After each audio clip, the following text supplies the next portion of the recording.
Hey everybody, welcome back to Modo with Ellery, and in this episode we're going to continue looking at replicators. It just didn't feel right leaving it where we left off in the last episode, but it also didn't feel right going much beyond about 30 minutes for a single episode.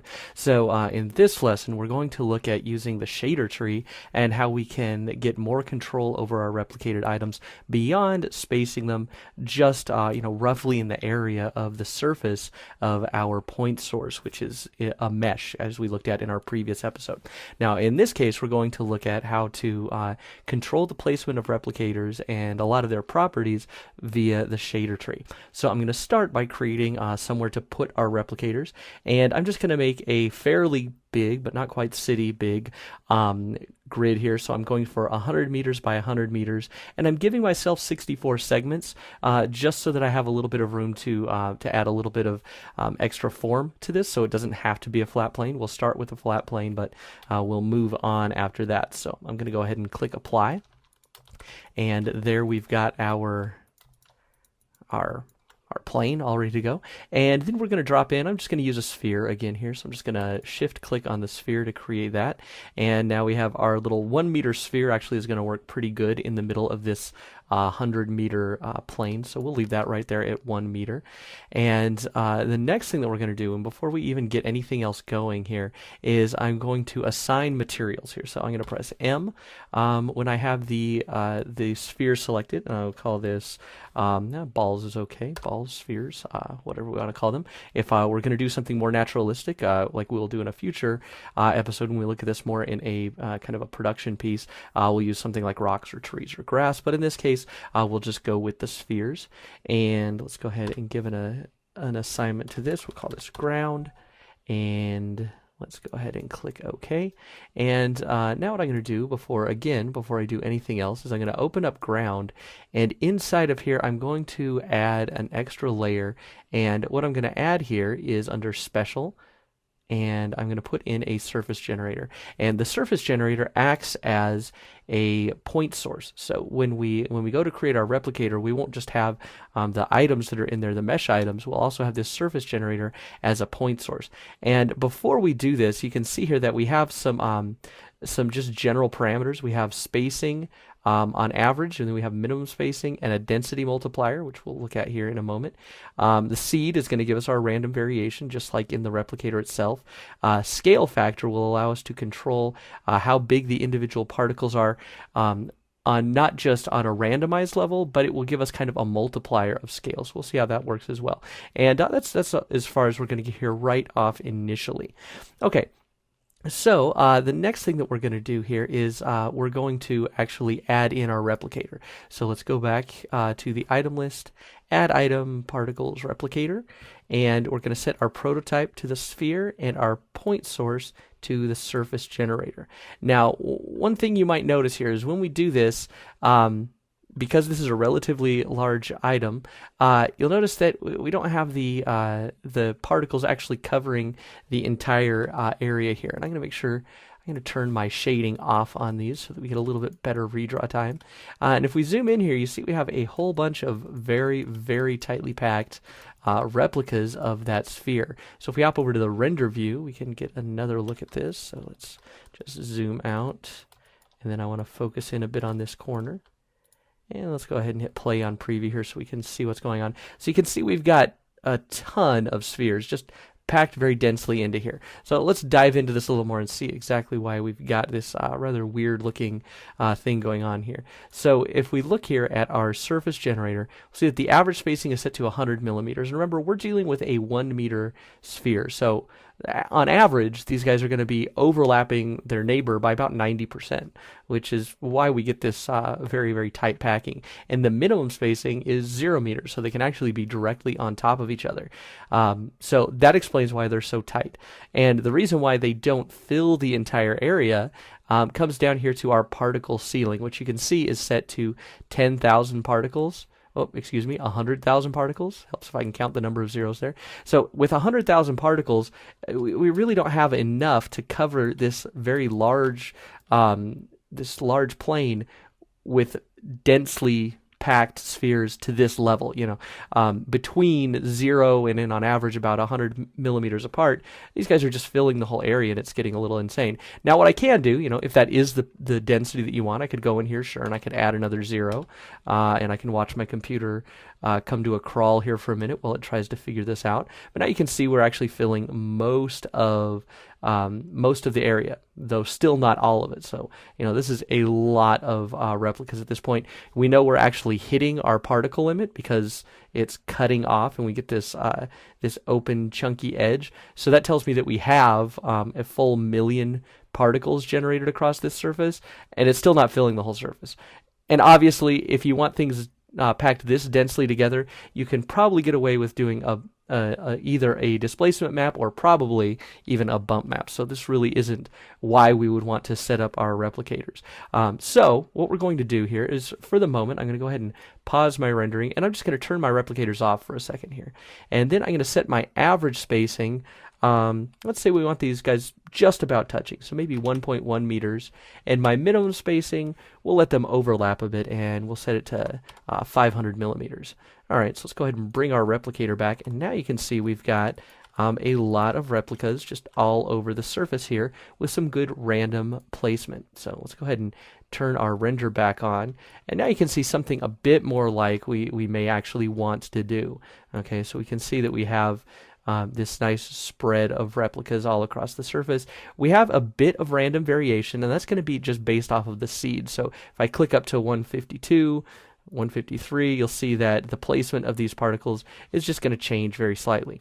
Alright, so let's just go back to the replicator item now, and you'll notice, or you'll recall, that we had some options here for things like random twist, random scale, and that kind of thing. Now all of these things are going to remain active, and they will just be kind of enhanced by the things that we can do inside of the shader tree. So for example, I'm going to give a random offset.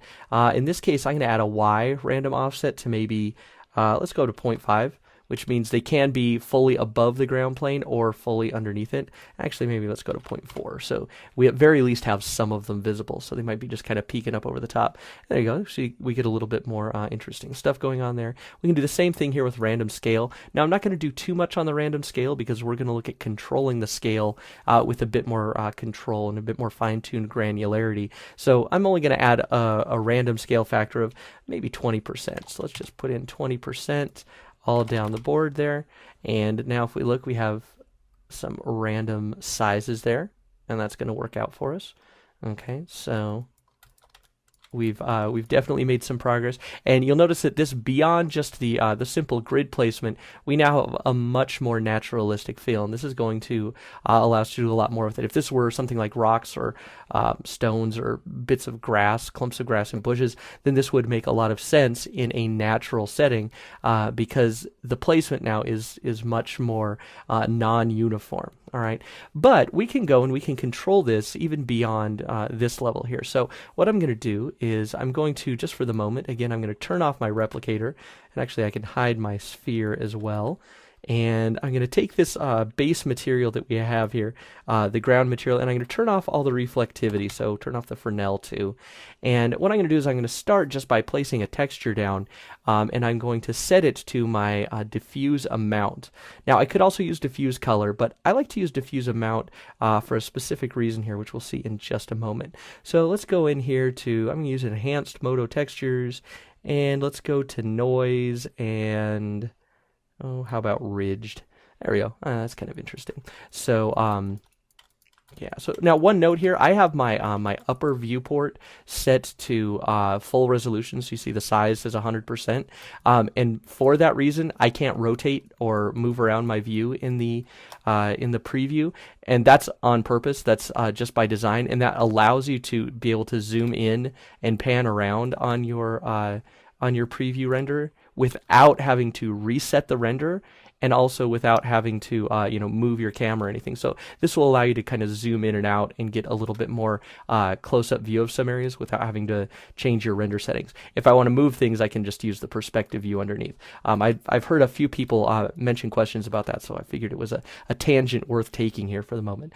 All right, so continuing. Now we're going to take the the diffuse color here, and I'm going to change this to diffuse amount. And at first, not much is going to look like it's going to change because they're doing almost the same thing in this case, since we just have a plain colored texture.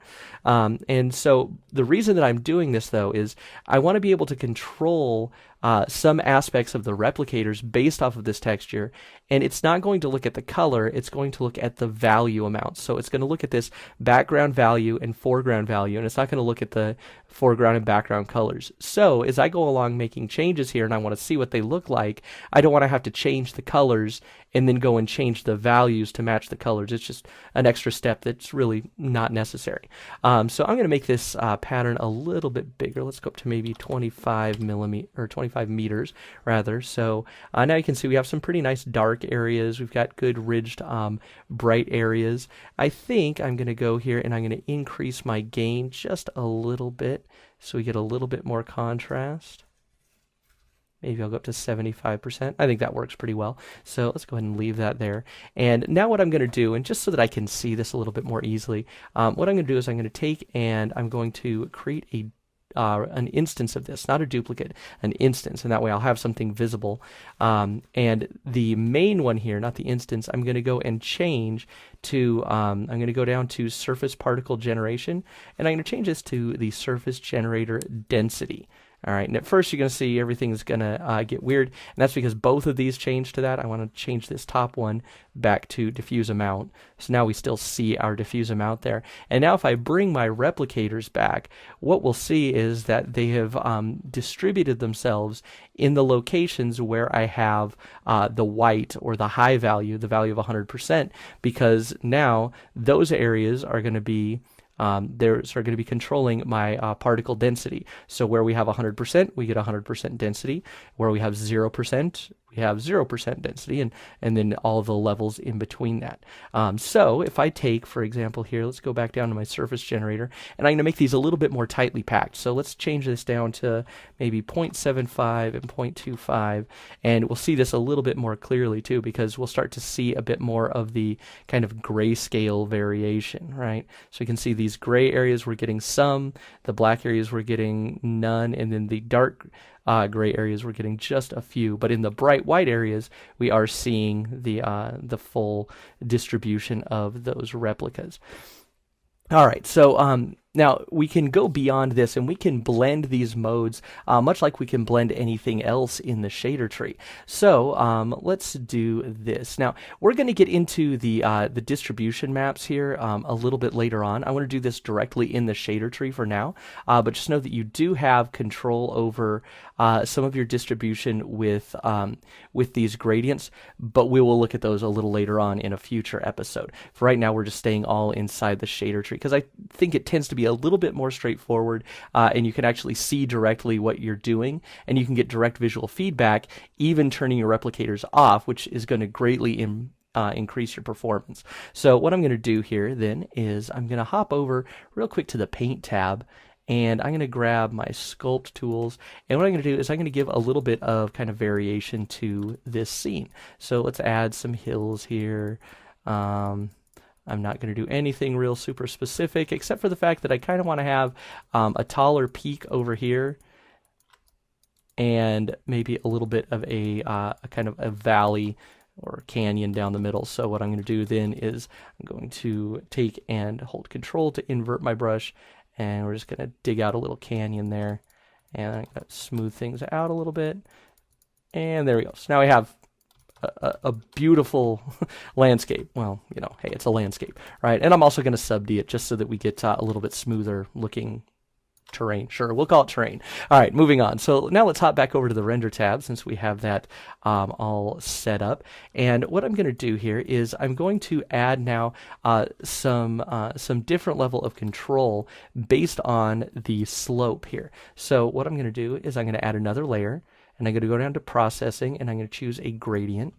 And here in the gradient, I'm going to change it from incidence to, let's go down, and I want to go to, let's see, the surface properties, and I want to change this to slope. Okay, and I'm also going to change this to diffuse amount, so same thing as before. And right now I'm just going to leave it as an overlapping layer, so we're not going to see our underlying stuff yet. So now I'm going to go here and edit the gradient, and remember I'm editing the value, not the RGB.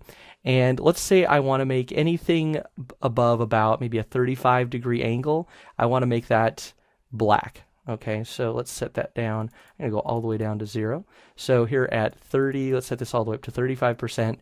We go to 0, and then at 0% or flat terrain, we will have 100% value. So we can get a good look at that and see. Now what I'm going to do here just to add a little bit more to this is, let's go over to the paint tab again, and I'm going to go here and grab my flatten brush. And I'm just going to add a little bit of kind of flatness to a couple of these hills so that we get a little bit more interesting look at our gradient. And let's see, even I think right up here on the top, I want there to be a nice kind of plateau here. So I'm just flattening this out just like that. Something like that. I think that works good. So again, let's hop back over to the render tab, and now we'll see that those areas that I had flattened out are going to be really nice and white, although where I have the little bit of a divot around them, we get that gradient popping back in. So that pretty much works how I'd want it. All right, so what I'm going to do next is I'm going to change this, and I'm going to change the blend mode to multiply. All right, so basically it's going to take all of the black areas are going to stay black, and all of the white areas are going to show through the underlying texture. Okay, now just like before when we did with the ridged, I'm going to take and duplicate this, or actually create an instance rather, and then on this one I'm going to change it to surface density, and the top one again I got to go back and change this one to diffuse amount so that we get this looking the way that we expect it to. And now when I bring back my replicators, we'll see that we don't have any replicators in the areas where we have a slope above 35 degrees. So in these steeper areas, there are no replicators. In the flat areas, there are. And then in the areas in between, they're going to blend out. And also beyond that, we have the little bit of random variation based off of the ridged texture showing through. And you can add as many layers here as you want. So just to add one more in here, just for fun, I'm going to go in here and I'm going to add an image map. And let's just create a new image, which I'm just going to put this on my desktop right now, and I'm going to call this Replicator mask. Okay, and I'm going to go the opposite direction with this one. So let's take this one, make it 1024, and I'm going to change the format to grayscale because I really only want grayscale values here. And I'm going to set my initial color to black. All right, and let's just go ahead and click OK here, and that's going to apply. And what I want to do here is I want to change this from a blend mode of normal to a blend mode of add. Okay, and now what I'll do is I won't bother doing the double layer thing here at this point because I think you get the idea. But I'm going to change this one to be a surface generator density. Okay, and now nothing's going to change over what we had before. But now if I hop over to the paint tab, and let's say I've got this this kind of steep little bit right here, and let's say I wanted to have let's pretend that these spheres are rocks right now. Let's pretend I wanted to have some rocks kind of trailing down this steep embankment as if there has been some kind of a rock slide. Okay, so let's go to the paint tools. I'm going to go to my airbrush. I'm going to set my color, my foreground color, to white.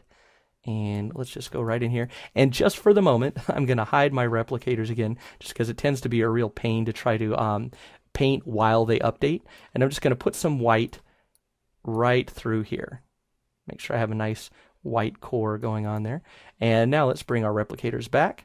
And you'll see that now through this section, we have a bunch of particles going down through there. Now I could add another image map and set it to multiply. And I could do the opposite where I could go in and paint in black and remove them from some of the flat areas where I didn't want to see them, where I wanted a clearing or something.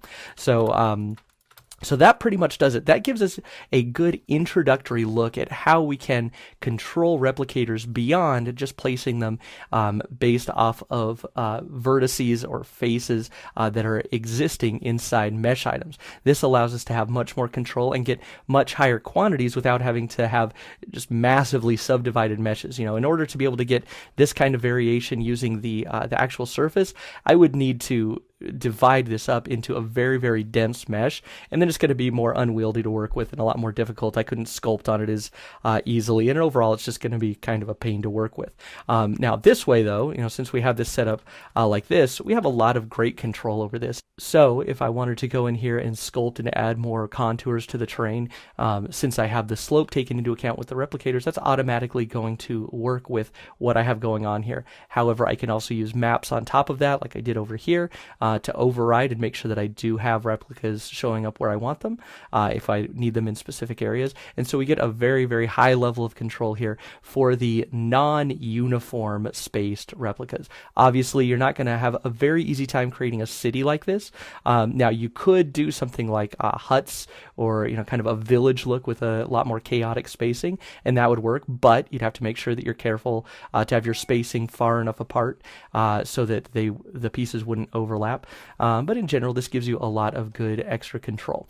So before we wrap up here, I just wanted to look at one extra thing that we can do, and that is to control other parameters of our replicator with these individual pieces. So what I'm going to do here is I'm going to take the ridged texture that we have. I'm going to create another instance of it, and this instance I'm going to change, and I'm going to go down to my surface particle generation. You can see beyond density, I also have normal, which is going to control the facing angle of individual particles. In this case, with these spheres, it's really not going to matter, but that is an option that we have to be able to control how they're oriented on the surface. Or we can change the generator size, which is what I'm going to use here.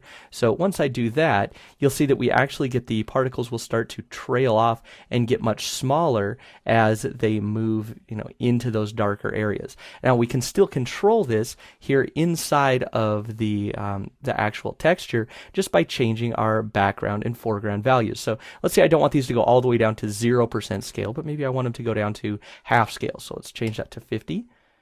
And now we'll see that they'll get smaller, but not too much smaller. And you can see that there is still that amount of random variation that was based off of the initial replicator settings where we added that 20%, I believe, was that 20%? Yes, the 20% random scale. So you can see that 20% random scale still taking account across areas like this. And here, let's zoom in. So we got that 20% randomness in scale, but as we get into the darker areas, they fade off to a smaller size. And we can easily go in and control that size just by adjusting and writing this background value. So let's say we take it down to 30, and now we'll see here this one is getting much smaller, and I think I like it there. So let's just leave it at that.